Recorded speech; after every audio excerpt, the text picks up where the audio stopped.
갑작스러운 심장마비는 결코 남의 이야기가 아닙니다. 통계에 따르면 우리나라에서 하루 평균 심정지로 쓰러지는 사람이 약 160명, 그중 절반 이상은 가정 안에서, 즉 혼자 있거나 가족 곁에서 쓰러집니다. 그런데 놀라운 사실이 있습니다. 이들 중 약 70%는 이미 몸이 신호를 보내고 있었다는 겁니다. 하지만 그 신호를 그냥 피곤해서 그렇겠지 하며 넘겼던 것이죠. 자, 그럼 몸이 보내는 신호는 어떤 것들일까요? 첫 번째 신호는 가슴 통증입니다. 흔히 왼쪽 가슴이 쥐어짜듯 아프다고 표현합니다. 하지만 꼭 왼쪽만 아픈 건 아닙니다. 명치 아래가 답답하거나 가슴 중앙이 눌리는 듯한 느낌으로 시작되는 경우도 많습니다.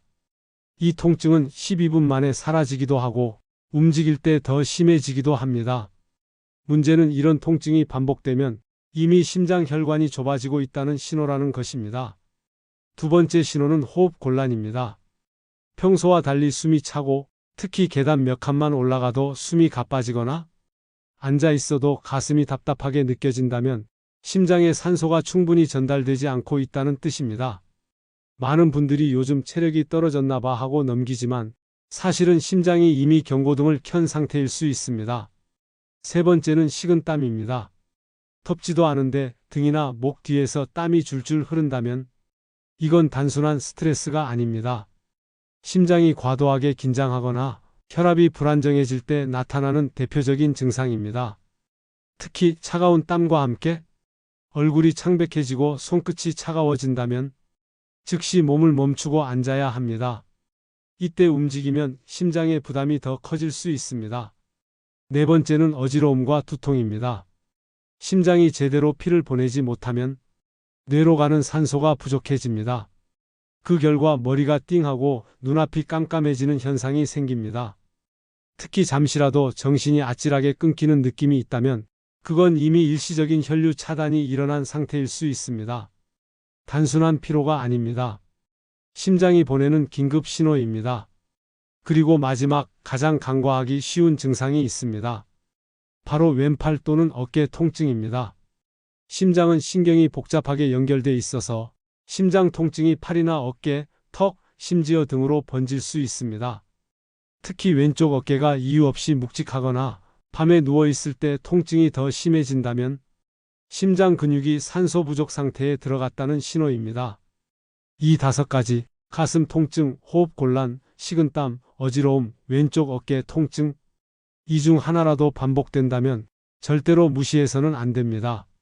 많은 분들이 병원에 가면 괜찮아질 줄 알고 기다리지만 심장 질환은 참는 순간이 가장 위험한 순간입니다. 심장 전문의들은 이렇게 말합니다. 심장병은 아픈 순간보다 참는 시간 동안 진행된다. 즉, 오늘의 작은 통증이 내일의 큰 사고로 이어질 수 있다는 뜻입니다. 여러분, 심장은 신호를 보냅니다. 그 신호는 절대 거짓말을 하지 않습니다. 이제 우리는 그 신호를 읽을 줄 알아야 합니다. 그리고 만약 그 순간이 왔을 때 패닉에 빠지지 않고 바로 행동할 수 있어야 합니다. 그 행동이 바로 지금부터 알려드릴 10초 생존법의 첫 번째 단계입니다.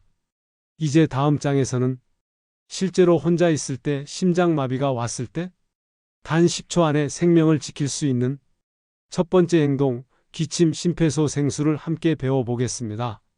심장마비는 예고 없이 찾아옵니다. 방금 전까지 TV를 보고 있었는데 갑자기 가슴이 조여오고 숨이 막히는 순간이 찾아옵니다. 그때 대부분의 사람은 이렇게 생각하죠. 조금만 누워있으면 괜찮아지겠지? 하지만 그 조금만이라는 시간이 생명을 앗아가는 결정적인 1분이 됩니다. 이럴 때 혼자라면 어떻게 해야 할까요? 119에 전화하는 것도 중요하지만 심장이 이미 멈춰가고 있는 그 순간에는 단 몇 초의 망설임조차 위험합니다. 그래서 오늘 알려드릴 방법이 바로 기침 심폐소생술, 즉 기침으로 심장을 깨우는 방법입니다. 이 방법은 실제로 심장학계에서도 검증된 응급대처법입니다. 2000년대 초 유럽 심장학회에서 혼자 있을 때 심장 박동이 약해질 경우 기침을 통해 혈액순환을 유지할 수 있다는 사례가 보고됐습니다. 물론 완전한 심폐소생술을 대체하는 것은 아니지만 119가 도착하기 전까지 버티는데 결정적인 역할을 할 수 있습니다. 그럼 어떻게 해야 할까요? 방법은 아주 간단합니다. 단 정확하게 꾸준히 해야 효과가 있습니다. 먼저 가슴이 답답하고 어지럽다고 느껴지면 즉시 앉은 자세로 몸을 안정시키세요. 누워있으면 폐와 심장에 더 큰 부담이 갑니다. 그 다음 깊게 숨을 들이마십니다. 폐에 공기를 가득 채워야 합니다. 그리고 2초 뒤 가슴이 울릴 정도로 세게 하악 하고 기침합니다. 그냥 가볍게 하는 기침이 아니라 온몸의 근육이 흔들릴 정도로 강하게 해야 합니다. 이 기침은 단순히 숨을 뱉는 행위가 아닙니다. 기침할 때 가슴 근육과 흉곽이 강하게 수축하면서 마치 심장을 눌러주는 효과를 냅니다. 즉, 심폐소생술처럼 심장이 멈추지 않도록 압박을 주는 역할을 하는 거죠. 이 행동을 2초마다 한 번씩 반복하세요. 숨 들이마시기 강한 기침, 숨 들이마시기 강한 기침. 이 리듬을 계속 유지하는 게 중요합니다. 실제로 이 방법으로 생명을 구한 사례들이 많습니다. 예를 들어 미국에서 한 60대 남성이 운전 중 심장 통증을 느꼈습니다. 그는 TV 프로그램에서 기침 심폐소생술을 본 적이 있었죠. 그는 즉시 차를 갓길에 세우고 깊게 숨을 들이마시며 강하게 기침을 반복했습니다. 5분 뒤 그는 119 구조대가 도착할 때까지 의식을 유지했고 결국 생존했습니다. 의사는 말했습니다. 그가 기침을 하지 않았다면 1분도 버티지 못했을 겁니다. 그렇다면 왜 이 단순한 기침이 그렇게 강력한 생명지킴이가 될까요? 그 이유는 혈류 유지에 있습니다. 기침을 하면 흉곽, 즉 가슴 속 압력이 올라갑니다. 이 압력 변화가 심장을 강하게 자극해 멈추려는 박동을 다시 이어주거나 최소한 혈액을 잠시 동안 순환시켜줍니다. 쉽게 말하면 기침이 내 몸이 스스로 하는 심장 마사지가 되는 겁니다. 하지만 주의할 점도 있습니다. 기침 심폐소생술은 혼자 있을 때만 사용하는 방법입니다. 주변에 다른 사람이 있다면 즉시 도움을 요청하고 심폐소생술 CPR을 받는 것이 우선입니다. 그리고 이 방법은 의식이 명확할 때만 가능합니다. 이미 의식이 희미하거나 쓰러질 것 같을 정도로 어지럽다면 무리하게 기침을 시도하지 마세요. 이때는 즉시 119를 누르고 스피커폰으로 구조대의 지시를 받는 것이 더 안전합니다. 이 기침 심폐소생술은 결국 시간을 벌어주는 기술입니다. 심장이 완전히 멈추기 전 그 몇 분의 시간 동안 몸 안의 혈류를 유지시켜주는 응급의 생명줄이라 할 수 있죠. 그리고 그 몇 분이 구조대가 도착할 때까지 당신을 지켜줄 수 있습니다.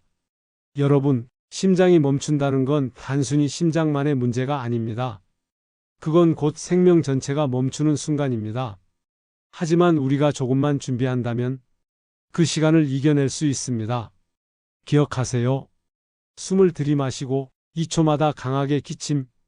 그것이 바로 혼자 있을 때 심장을 다시 뛰게 하는 가장 간단하고도 강력한 생존의 기술입니다. 심장이 멈췄을 때 가장 중요한 단어가 있습니다.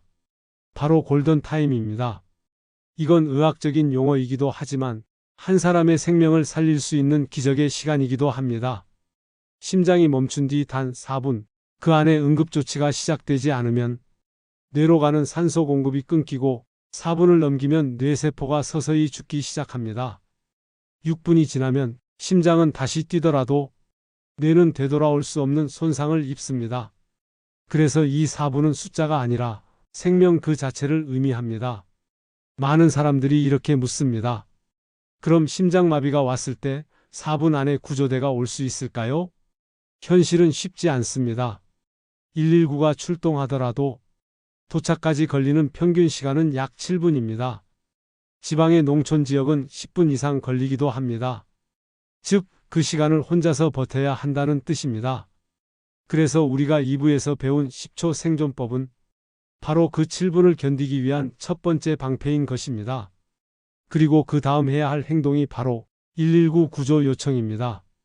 여기서 정말 중요한 게 하나 있습니다.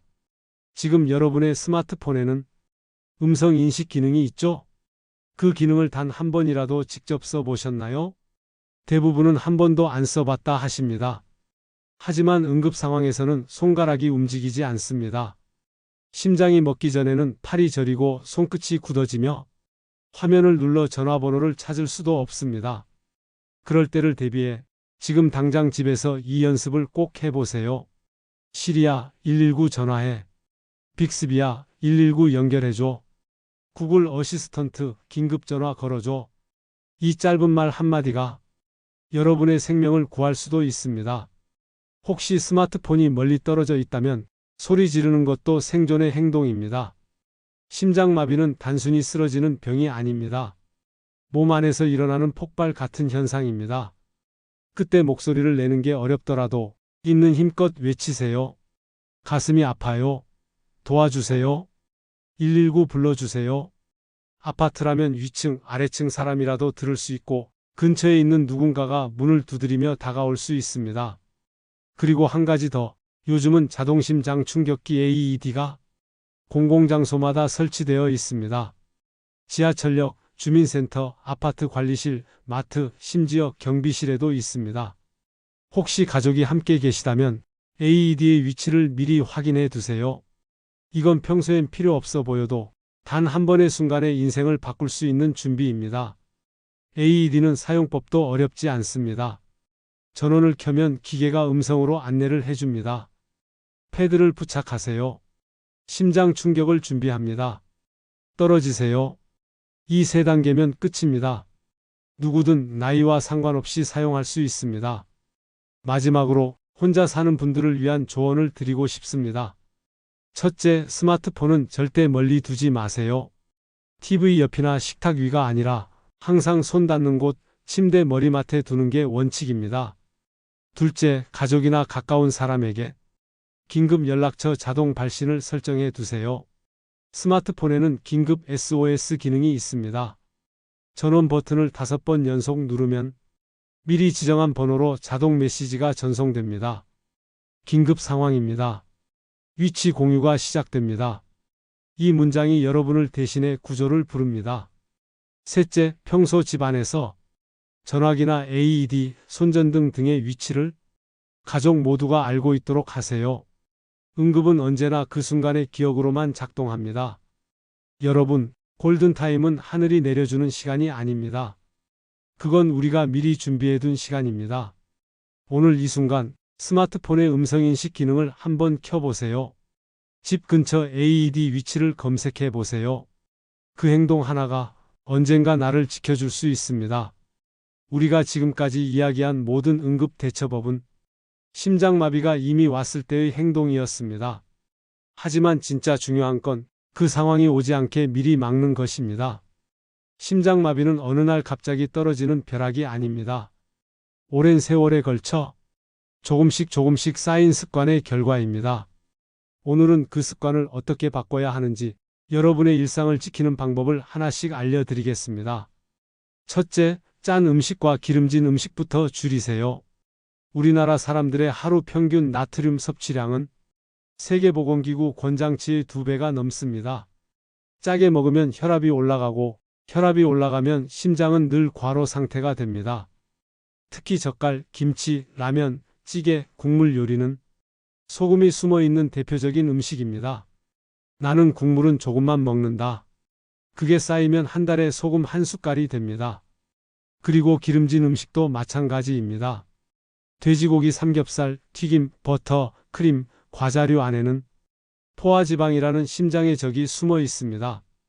이 지방은 혈관벽에 달라붙어 조용히 혈관을 좁히고 결국 심장을 압박합니다. 하지만 완전히 금지할 필요는 없습니다. 대신 조금씩 줄이기. 소금은 절반, 기름은 3분의 1. 그리고 매일 한 끼는 싱겁고 맑은 음식으로 바꿔보세요. 그 작은 변화가 심장을 살립니다.